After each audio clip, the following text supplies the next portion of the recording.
sure you're quiet. Oh, wow. You see what I mean? Yeah. So, Wow. so That he, scared me. he put the I wasn't fear even of there, dad. yeah. He put the fear of dad in us.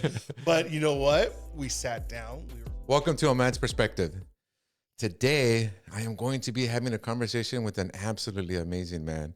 I recently just met him, but the things that he said to me about his life, his inspirations, it's just tremendous. Junior, thank you so much for being here. Hey, I'm brother. glad to be here. Right Dude, on. I'm really excited. I just met you, brother, and I love you, dude. Oh man, feelings mutual, bro. Feelings mutual. You're so amazing. I'm dude. okay, but thank you very much. Yeah, you truly are, man. Just we were eating and talking. I just couldn't get over how awesome you are. No. So, whether you want to tell us a little about yourself? Yeah, well, my name's Junior Martinez. I'm the owner. Well, I'll say part owner because my wife owns part of it, but of Central City Tattoo in Whittier.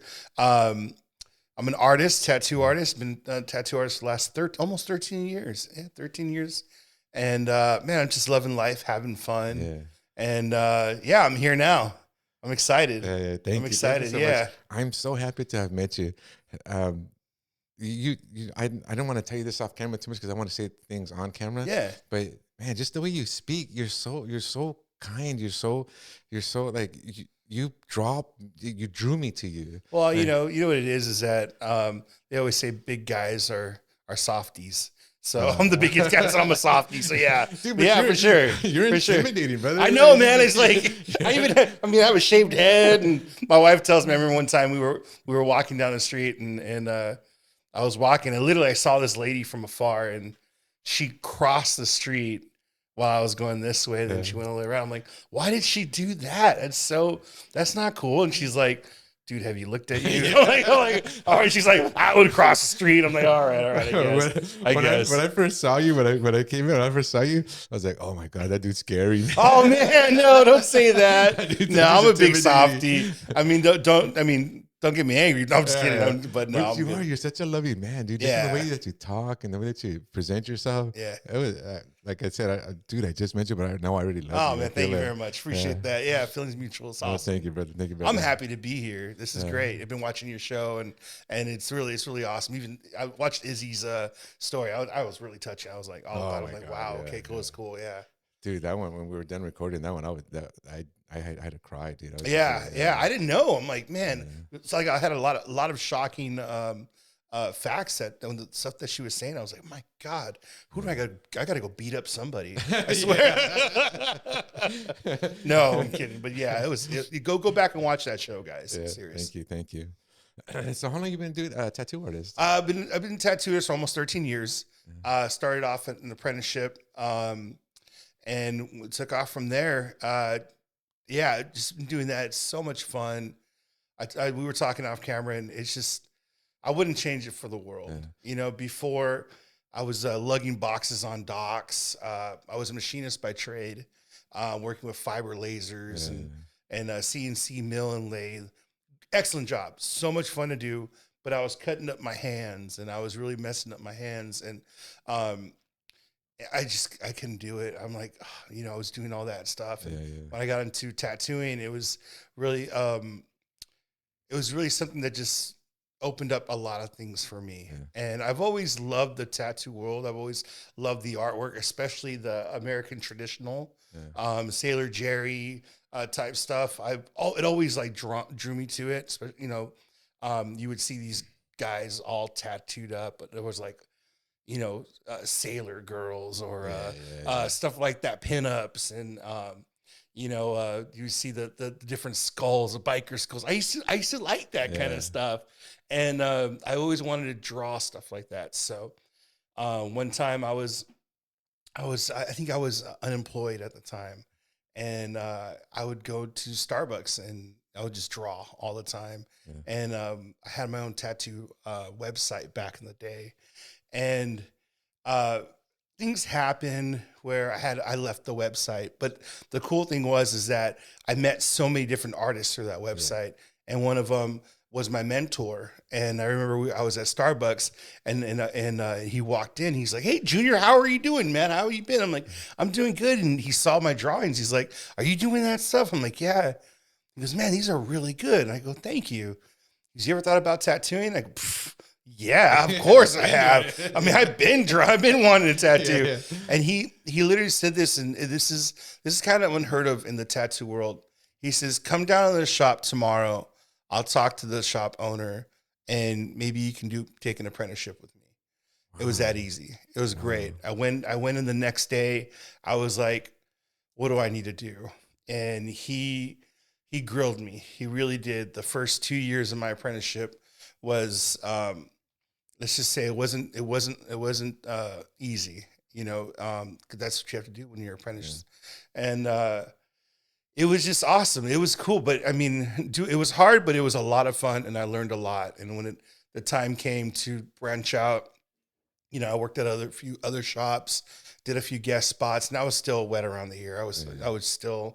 I had no clue what to do. Even 2 years afterwards, I was still learning. You always learn, actually, but even then, still learning. And um, all that took me to where we're at now, where the owner of a tattoo shop, my first tattoo shop, and it's just awesome being an actual owner. And we just got a piercer, which I'm really excited about.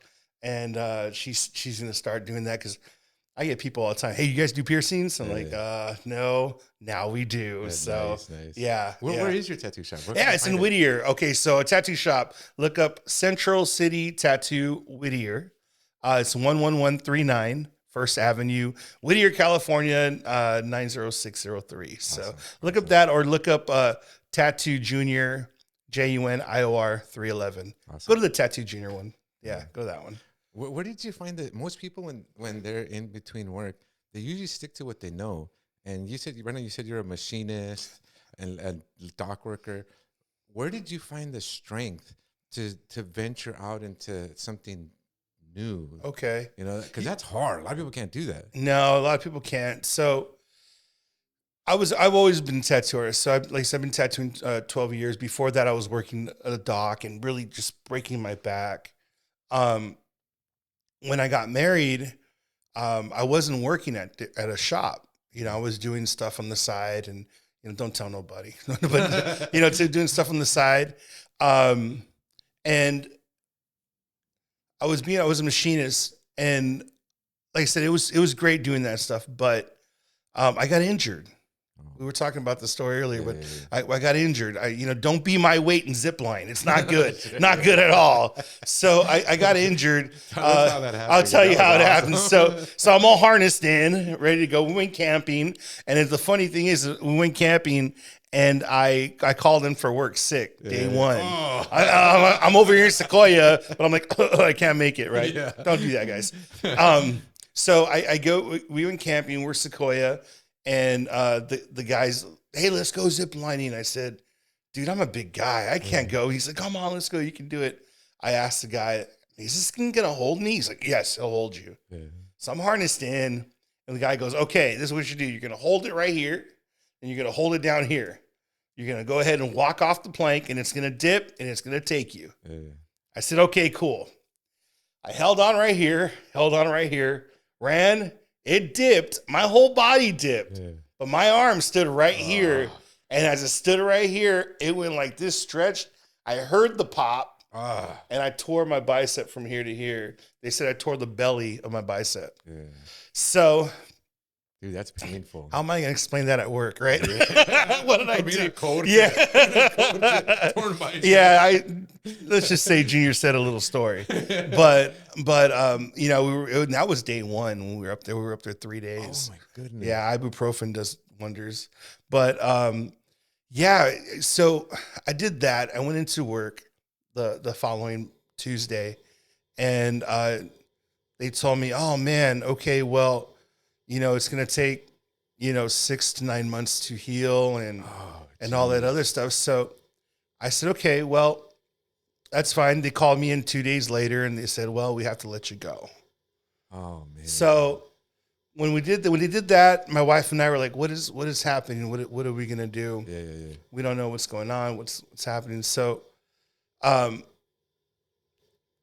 think I was only out of a job. I mean, maybe about a month afterwards, and I told her, "Hey, you know what I used to do?" Yeah. And she's like, "What did you used to do?" Like, I used to sell my artwork at at all these like different events, like car shows or antique swap meets, or even at the Long Beach swap meet, the motorcycle shows or car shows. And she goes, really? I never knew that about you. I go, yeah, well, let's do that. There was a small Comic-Con going on in East LA. And I go, well, do you want to do this show? Yeah. And she's like, man, that sounds like fun. I said, yeah, let's do it. So it sparked a passion in me. Like I said, I was always tattooing. Yeah. I would tattoo on the weekends, or, you know, I'd 3 or 4 times a month, somebody would hit me up. Hey, you can tattoo? And it was extra money. It was great. The funny thing is like working a 9 to 5, we were living paycheck to paycheck. Now that's so crazy because machinists get paid well. They get paid well, right? Yeah, but we're still living paycheck to paycheck. Yeah. Now we just have fun. I'm telling you, awesome. So we did this show, and like I was telling you guys, I was from that time. It sparked a spark in me. So I would get up 6, 7 in the morning and just draw all day. All day I would just draw, and I wouldn't go to sleep till midnight, past midnight. And, you know, I bought myself a little desk from like Walmart, and I would just sit there and draw. I didn't have a job. I wasn't going anywhere. Yeah. You know, my wife would make me breakfast, lunch, and dinner, and I would just go from there to the couch and go back and draw. We did this show. It was so funny. The only tables that were available were the expensive ones. They were $175 for a corner table. I was like, man, that's a lot of money. Yeah. I think we made $5 profit, and it was so good when we sold our first piece. Hey, but you know, at least it was profitable. You know? Yeah, it was. That's got to be a pretty good sign. Like, hey, you know, people like me. Yeah, you know what exactly. I mean? So, I'm good. Yeah, I'm all right. But it was good from then on. My wife was telling me, you know, you really should start doing stickers. You should start thinking about stickers. You should start thinking about making prints. And I was like, no. We must only sell originals. And little I know, she was so right, because we sell so many stickers. We sell so many prints. We have pins, patches. We just got into making t-shirts, all of my images. And I mean, it's just awesome. I love seeing my stuff out in the wild. Yeah. The other day, some guy, I drew a Felix the cat wearing a Dodger jersey, and we made a big decal of it, and, you know, we sell it.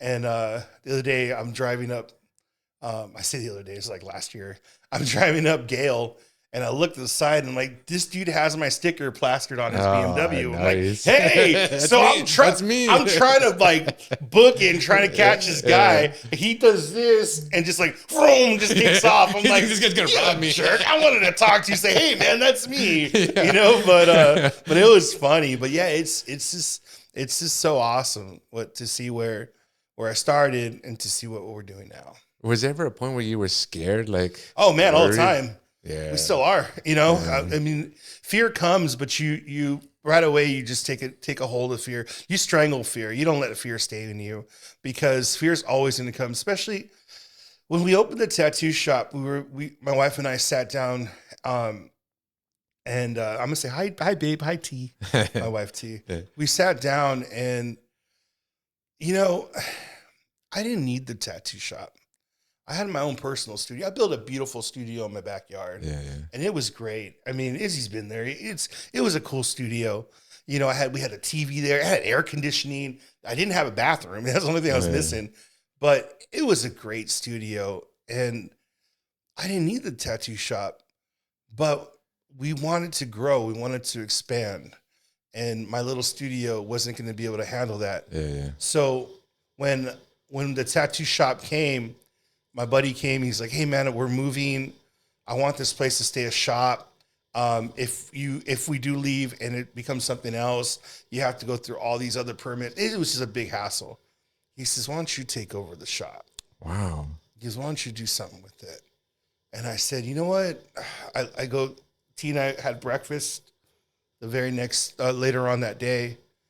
And I go, what do you think? And she says, it just feels right.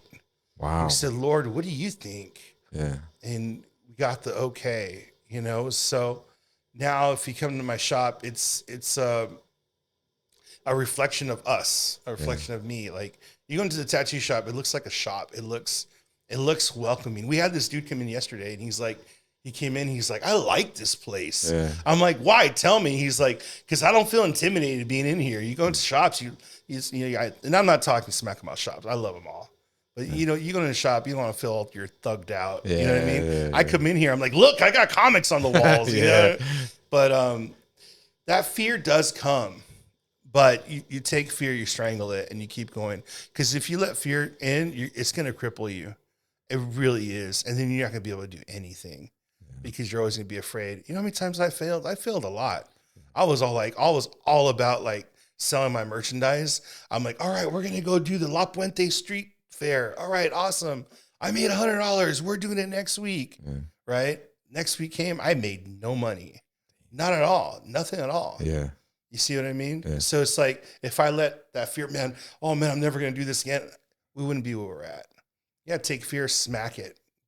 You know, let fear be afraid of you. Yeah. You know what I mean? But yeah, it does come. But like I said, overcome it with faith.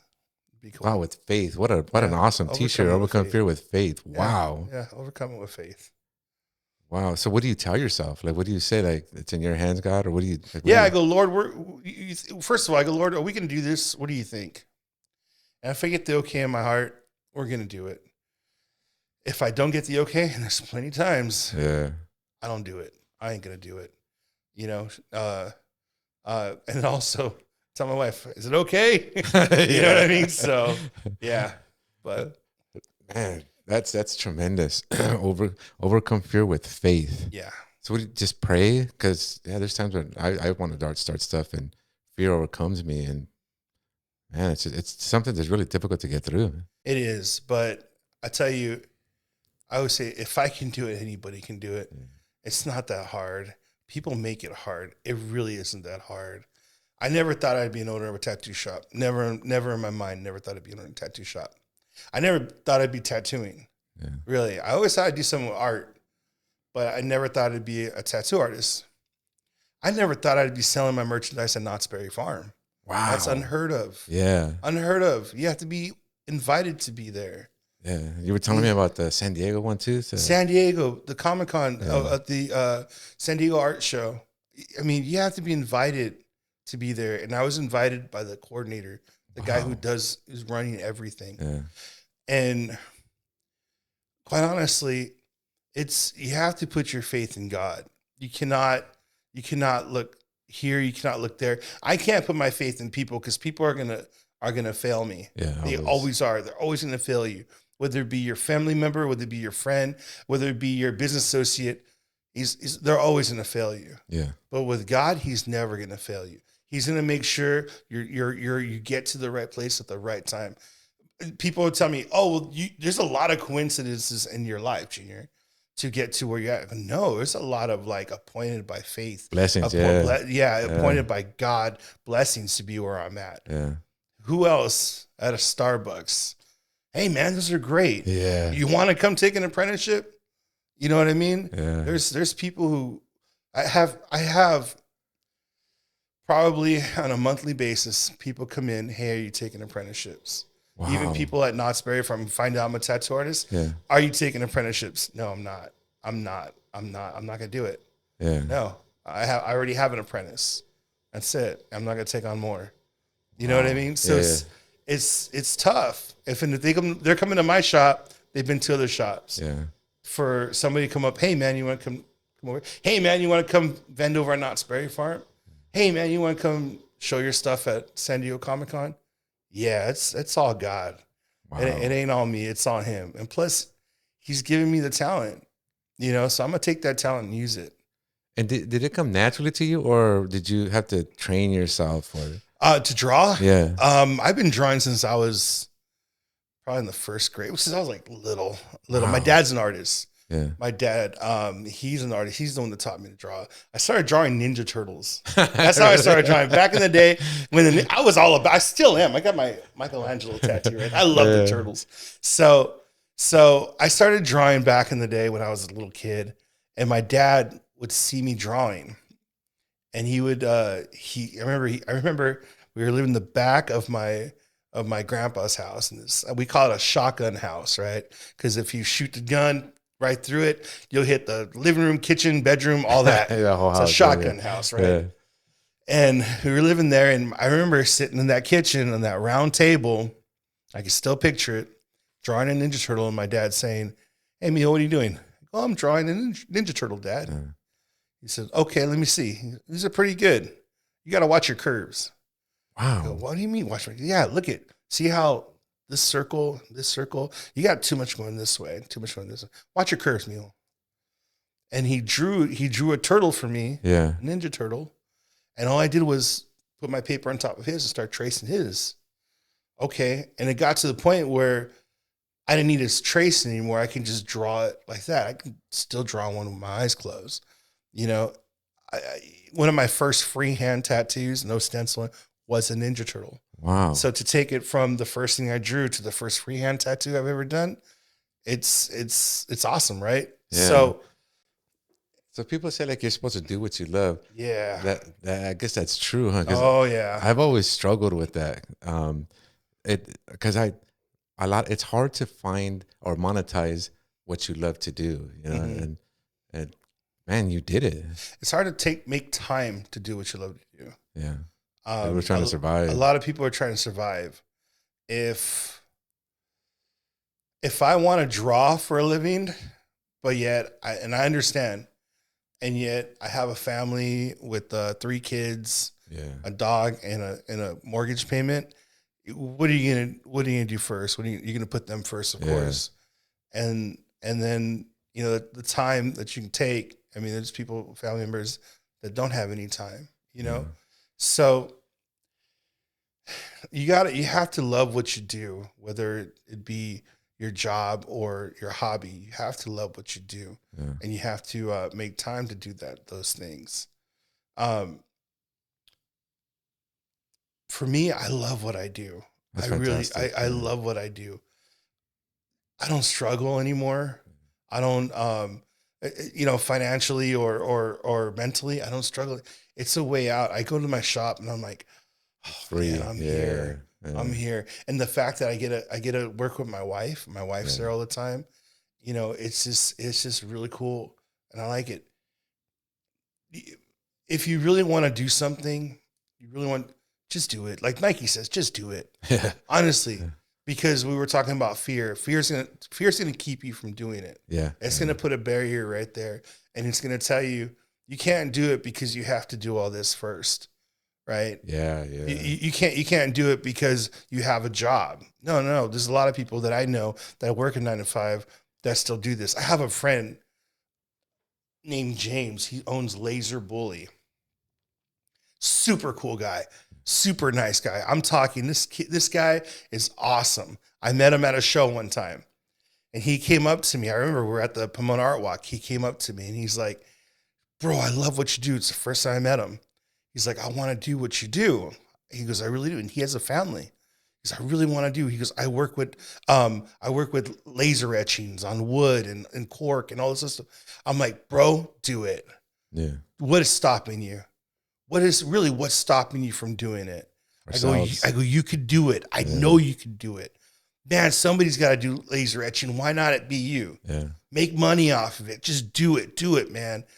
Now, this guy's doing shows. Wow. He's doing art shows, art walks. He's doing other events. I'm seeing how his stuff is growing. He's getting bigger machines. Wow. You see what I mean? Yeah. But you got to take that step. I know he was fearful. Yeah. And he still has a 9 to 5 job.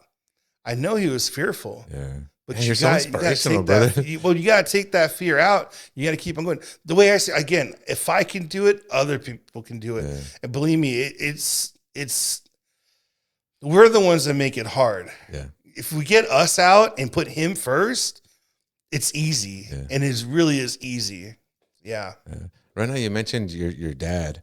Right now, we have in our current society, we have like the black families, 75% of them don't have a male role model or a father. Hispanics is 51%. I think it's whites, where I think it was at 37%, Asians 20-something%. it sounds like your dad was pivotal in your growth. Man, I tell you what, I don't know about your dad. Izzy, I don't know about your dad. I have the best dad in the world. Wow. I'm telling you, he is the best dad in the world, in the universe. I mean, it's like God, and he's like right here. You know what I mean? Yeah. My dad, he was hard on us. He really was, but it's only because he loved us. Yeah. He was always stern. There was times where, you know, we had to take that whooping. Yeah. You know what I mean? Because I wasn't always the nicest kid, especially in our teenage years. You know, when we think we know it all. But my dad, to this day, is still ministering to me, and he's still preaching to me all throughout love. I preached a message the other day about how God delights himself in you. Some of my best memories is being with my dad, going to car shows, riding on motorcycles, him teaching me how to draw. I can still see everything, you know. It's only because I know that he delights in me, and I delight in him. My dad was is still a very important person in my life. I credit a few people to where I'm at, and my dad's one of them. And if he didn't teach me how to draw, he didn't keep going on that, I wouldn't be here. He's my number one fan. Wow, it's so funny. I get people text messaging me, "Hey, I met your dad, and he told me you tattoo." I go, "That's my dad." Yeah, and then he talked to me about Jesus, and I'm like, "Yeah, that's my dad." So that sounds like an awesome dad. But yeah, if fathers were there more, I'm telling you, the whole world would change. Yeah, the whole world would change. I mean, not having your moms are great. Moms are cool, but man, there's things I can't talk to my mom about. I just go straight to my dad. To this day, same thing. And plus, I mean, my wife's learned also, you need something fixed, call dad. Yeah. You know what I mean? Call my dad, call me, call my dad, So, I mean, our God's our father. Yeah. He's our father. You know what I mean? Yeah. That word father, it's so heavenly, and people just use it as nothing. Yeah, when I pray and when I say my father, it's, man, I get filled with like such peace, such, You know why? Because it's a communication. It's a relationship. And besides saying God's great. That's my God. I was listening to a pastor, and they said even before they used to write the word God, they couldn't write it God. They would have to put a capital G, a dash, and then a D at the end. Because if you write God, then you're putting corners on him, and you're putting barriers. It's crazy, But when you say God, you think of this almighty being, right? But when you say Father, now that's a relationship. Intimate, that's a relationship. My Father, God. My Lord, my Father, my Dad. That's a relationship now. Yeah. Now you're making them personal. Yeah. You know what I mean? Because we have a God. He's great, right? He's awesome, but he's our Father. Yeah. Yeah, it's awesome. It's great. Yeah. There's a lot of things about that you can preach on. Wow, cool. Okay, I better stop. Okay, go on. Keep going. You also said that your dad gave you a whooping. And now in our society, just to even frown at your kids is a bad thing. Yeah, don't get me on that. Yeah, man. Believe me, I see it all the time when I'm at that theme park. Yeah. I've seen kids curse at their parents. Yeah, I've seen kids yell at their parents, and their parents are, "Okay, mijo, well, I'll still get you that sticker." Yeah. And I mean, I believe there's gotta be some consequences, even if it says, I'm not saying beat the crap out of your kid. No, never. No, never. Like the Bible says, in the middle of the back, spank them right there. No matter how tall you are, when you measure from the neck to the feet, the middle is always your buttocks. Just smack them. Yeah. I remember when we were kids, my dad had this huge Lincoln Town car, and we used to go to Thursday night Bible study. And it would be my dad in the front, my mom. I would be right behind my dad, my little brother, and then my sister. Yeah. We would park, and it would always be at my uncle's house. We would park, turn off the key, and he would turn around and look at us, and he says, you guys are going to go inside there. You're going to sit down and you're going to be quiet. Because if you're not quiet, if you don't behave, I will take you in that bathroom and I'll make sure you're quiet. Oh, wow. You see what I mean? Yeah. So, Wow. so That scared me. he put the fear of dad. Yeah. He put the fear of dad in us. But you know what? We sat down, we were quiet, and we never had any issues. We never got a whooping or anything like that. But yeah, you got to instill that fear of being a parent. And when I talk about fear, I don't mean, oh my God, don't hit me. I'm talking that respect, that kind of fear. In a loving way. I always say you got to discipline your kids in a loving way. You don't just discipline and then just abandon them. You got to talk to them what happened, why the consequence, why you had to spank. I do believe that it's necessary. I do believe that we should be doing that to our kids. He preached a message today. And he uses this analogy. If your kid's doing something wrong and you say, don't do that, stop doing that, stop it, don't do that, and you walk away, you didn't teach him anything. Yeah, there's no consequence. Yeah, you didn't teach him anything. You say, stop it, don't do that, and this is the reason why. Yeah. This is the reason why you don't do that. Because they're just going to keep doing it. Yeah. And that's what we lack.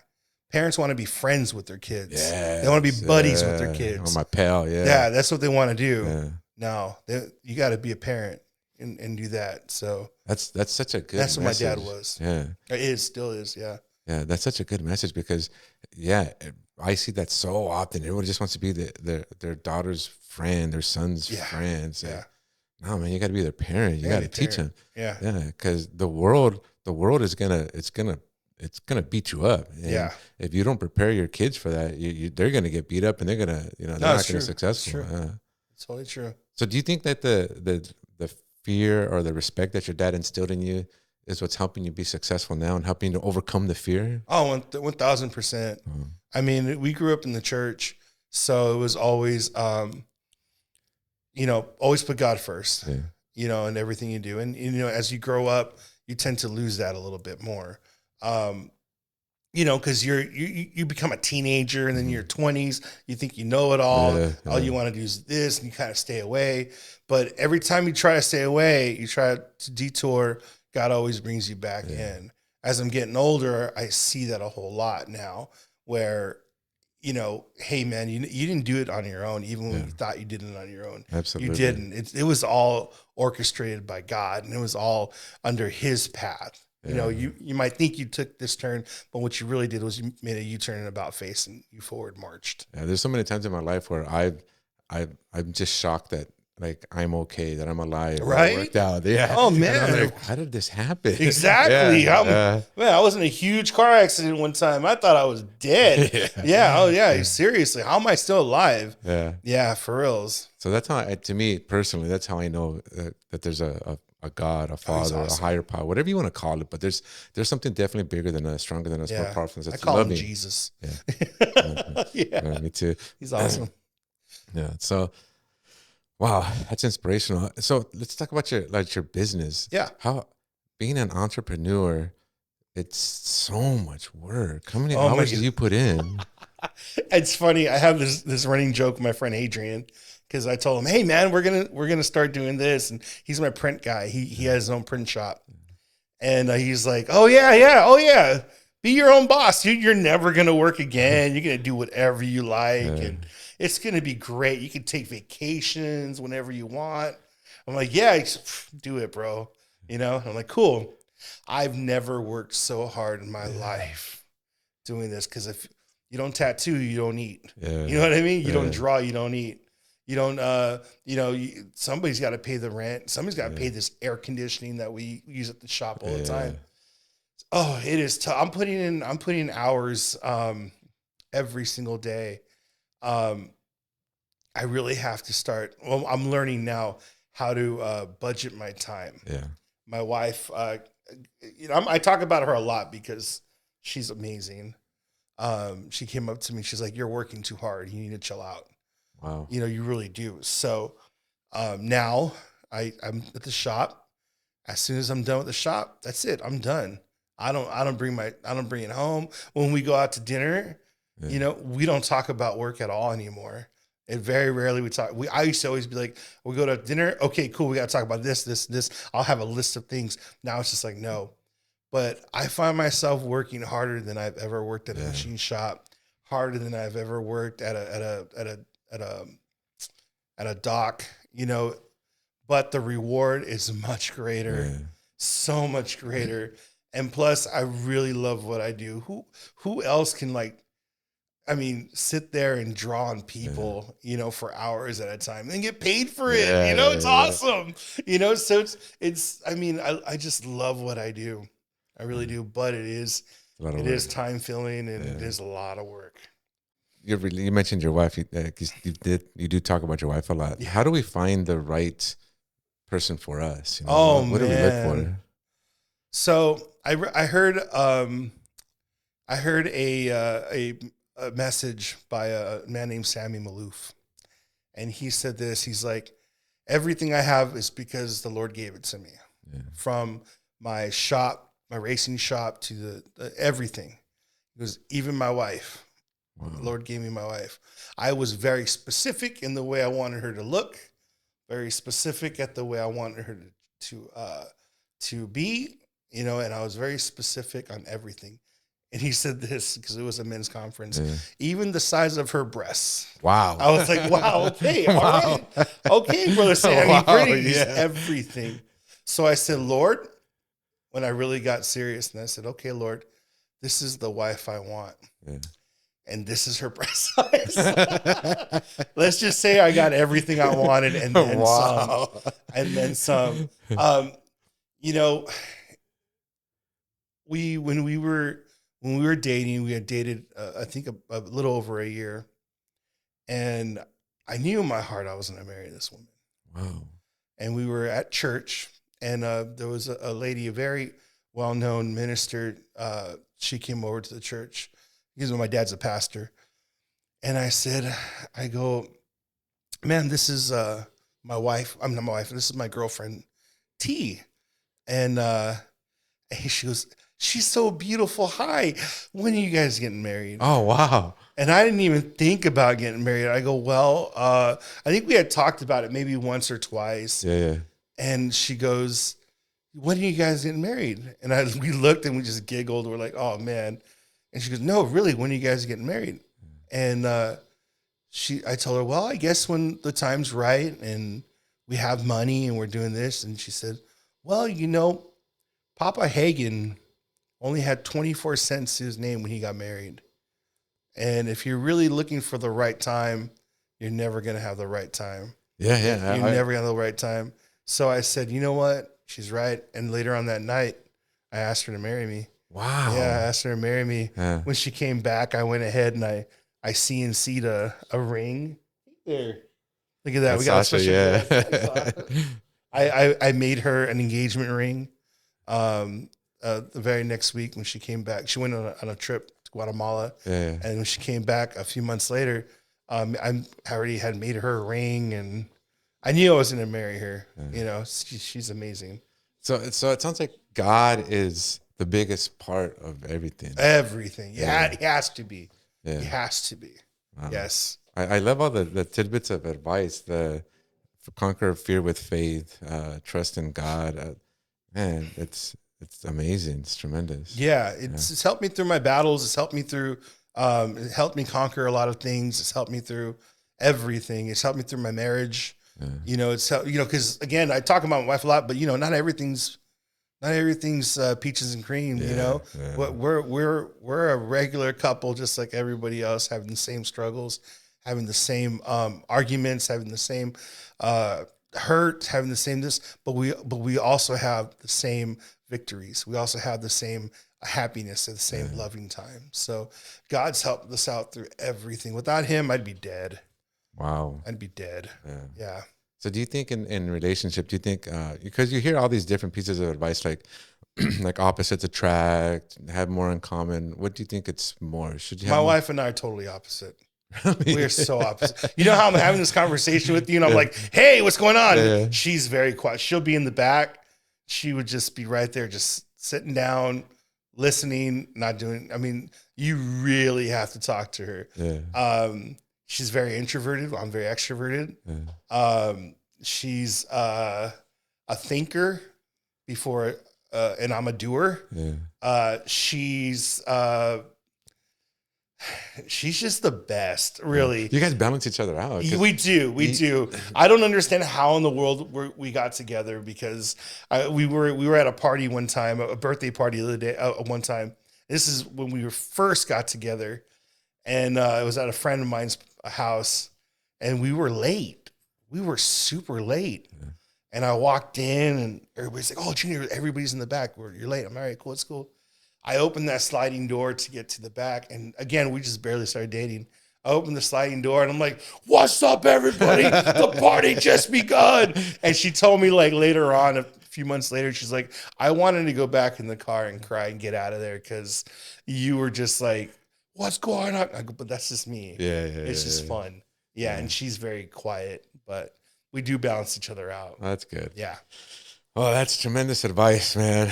You mind if I tell people that? Conquer fear with faith. Oh man, conquer fear with faith. That's it. That's the one. I'm gonna start using that. You have to. That's tremendous. You have to.